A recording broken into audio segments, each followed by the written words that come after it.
ধুধু বালুচর প্রমত্ত পদ্মা শুকিয়ে নদীর মধ্যেই জেগেছে চর। চরের কিনারে হাজার হাজার গবাদি পশুর অস্থায়ী আশ্রয়স্থল, যা বাথান নামে পরিচিত।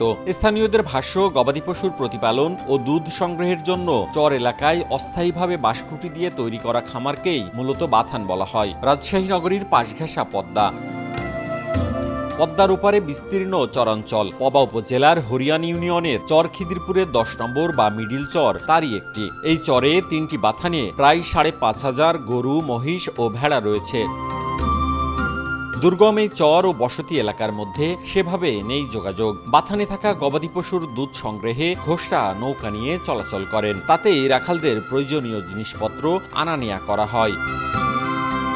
ভোরে গরু মহিষের দুধ দোহানোর মধ্য দিয়ে শুরু হয় রাখালদের কার্যক্রম। বেলা বাড়ার সাথে সাথে বাড়ে ব্যস্ততা।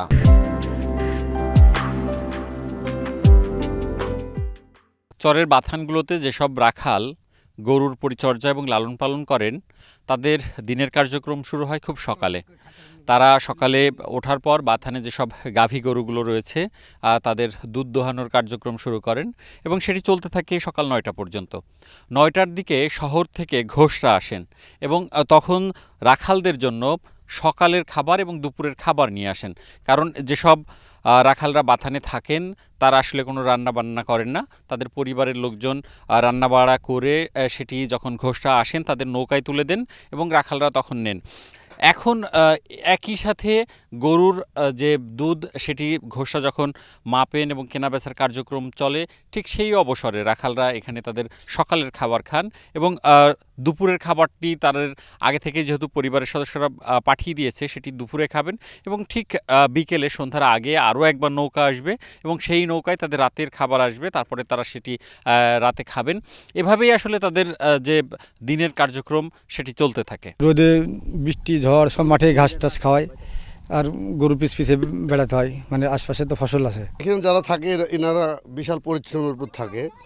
গরু বছর পুষি পাইলে এরা দুধ বিক্রি করে। টাকার জন্য 100 কেজি আছে, 120, 30, কেউ 60, 70, যার যেরকম হলে পর 10, এরকম বিভিন্ন গরু আছে। দুধ দোহানো হয়ে গেলে রাখালরা গবাদি পশুগুলো নিয়ে রওনা হন চারণভূমির উদ্দেশ্যে। পায়ের নিচে তপ্ত বালুর উষ্ণতা আর মাথার উপরে গনগনে সূর্যের তাপ সহ্য করে পানিতে ভিজে এ চর থেকে ও চরে ছুটে বেড়ান তারা। গ্রীষ্মের সময় প্রচন্ড গরম আর শীতের সময় শৈত্যপ্রবাহ মোকাবেলা করেই থাকতে হয় চরে। বর্ষায় ডুবে যাওয়া চরের পলিমাটিতে জন্ম নেয়া কচি সবুজ ঘাস গবাদি পশুকে খাওয়াতে সারা দিনমান চষে বেড়ান এক এক এলাকা। হাজার হাজার গরুর খাবার প্রাকৃতিক উৎস থেকে সংগ্রহ করা অনেক কষ্টকর, জানান রাখালরা। পদ্মার এই বিস্তীর্ণ চর জুড়ে অন্তত 5,000 গবাদি পশু রয়েছে।